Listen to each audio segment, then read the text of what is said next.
ला ला ला ला ला ला ला ला ला ला। नमस्कार दोस्तों, मैं Vijay Yadav MSJ success point में आप लोगों का हार्दिक स्वागत और अभिनंदन है। दोस्तों, आज आप लोगों को पढ़ाना है वैद्युत बल की गुरुत्वाकर्षण बल से तुलना, यानी कि गुरुत्वाकर्षण बल और वैद्युत बल में दोनों कौन मजबूत है कौन कमज़ोर हैं, ये हमें तुलना करना है। ठीक है भाई साहब। अच्छा, तो देखिए, अगर वैद्युत बल और गुरुत्वाकर्षण बल की तुलना करें तो नंबर 1 टॉपिक पे आते हैं। देखिए, जो वैद्युत बल होता है ये आकर्षण का भी हो सकता है और प्रतिकर्षण का भी हो सकता है। अपन क्या बोलेला, अपन यही बोलेला कि वैद्युत बल आकर्षण का भी हो सकता है और प्रतिकर्षण का। इससे क्या पता चलता है? इससे ये पता चलता है कि जो आवेश आपका है वो 2 टाइप का हो सकता है, आवेश प्लस और माइनस, 2 प्रकार का होता है। लेकिन वही वैद्युत बल की बात करें तो गुरुत्वाकर्षण बल की बात करें तो गुरुत्वाकर्षण बल केवल आकर्षण का होता है। तो गुरुत्वाकर्षण बल केवल आकर्षण का होता है। इसी से ये सिद्ध होता है कि द्रव्यमान केवल एक प्रकार का होता है। क्या प्रकार का? एक प्रकार का। तो वैद्युत बल आकर्षण का भी हो सकता है, प्रतिकर्षण का भी हो सकता है। इससे ये प्रूव होता है कि आवेश आपका 2 टाइप का हो सकता है, प्लस और माइनस। लेकिन गुरुत्वाकर्षण बल केवल आकर्षण का होता है। इसी से ये प्रूव होता है कि द्रव्यमान केवल एक प्रकार का होता है। ठीक है, ये फर्स्ट अंतर हो गया।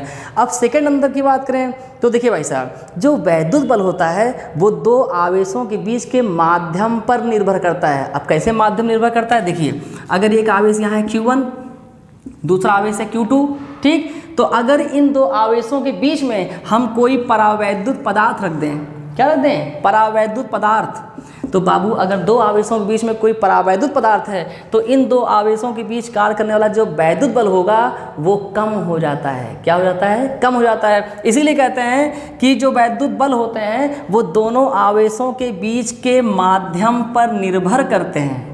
लेकिन वही गुरुत्वाकर्षण बल की बात करें तो वो माध्यम पर निर्भर करता होता नहीं है। बात क्लियर है? अच्छा, 2 अंतर हो गया। तीसरा अंतर समझिए, अगर वैद्युत बल और गुरुत्वाकर्षण बल में मजबूत की बात करें, कौन प्रबल होगा कौन कमजोर होगा, तो बाबू वैद्युत बल गुरुत्वाकर्षण बल से बहुत मजबूत होता है। वैद्युत बल गुरुत्वाकर्षण बल की तुलना में क्या होता है? बहुत मजबूत होता है। वहीं गुरुत्वाकर्षण बल वैद्युत बल की तुलना में थोड़ा कमज़ोर होता है, गरीब होता है बेचारा। आ रही बात समझना? तो बाबू 3 अंतर है। फर्स्ट अंतर क्या है? फर्स्ट अंतर है कि वैद्युत बल आकर्षण तथा प्रतिकर्षण, आकर्षण तथा प्रतिकर्षण दोनों प्रकार का होता है। दोनों प्रकार का होता है। ठीक है भाई साहब। अच्छा, जबकि गुरुत्वाकर्षण बल केवल क्या होता है? आकर्षण का होता है। जबकि गुरुत्वाकर्षण बल केवल आकर्षण का होता है। केवल किसका होता है? केवल आकर्षण का होता है। ठीक है भाई साहब, ये आपका हो गया फर्स्ट अंतर, पहला अंतर। ठीक। अच्छा, अब आते हैं अंतर नंबर 2 पर। तो वैद्युत बल जो होता है वो 2 आवेशों के बीच के माध्यम पर निर्भर करता है, लेकिन गुरुत्वाकर्षण बल माध्यम पर निर्भर करता होता नहीं है। तो यहाँ लिखा जाएगा कि वैद्युत बल, कौन बल? वैद्युत बल 2 आवेशों के बीच के माध्यम पर निर्भर करता है। आवेशों के बीच के माध्यम पर निर्भर करता है। ठीक है। जबकि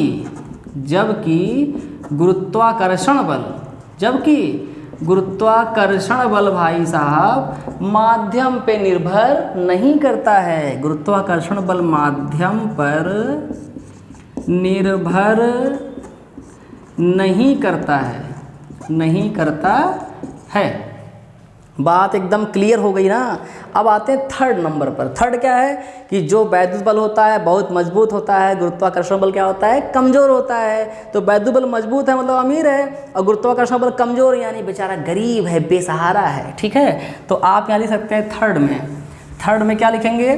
थर्ड नंबर में लिखा जाएगा कि बाबू वैद्युत बल, कौन बल? वैद्युत बल। ठीक है। ये क्या होता है? गुरुत्वाकर्षण बल की तुलना में, गुरुत्वाकर्षण बल की तुलना में बहुत प्रबल होते हैं। बहुत क्या होते हैं? प्रबल होते हैं, बात समझ में आई। मजबूत होते हैं वैद्युत बल, लेकिन गुरुत्वाकर्षण बल बेचारा कमज़ोर होता है। ठीक है, तो ठीक है दोस्तों, बस आज का वीडियो यहीं तक। नेक्स्ट टाइम आपसे मुलाकात होगी नए वीडियो और नए अंदाज के साथ। चलते हैं, तब तक के लिए नमस्कार।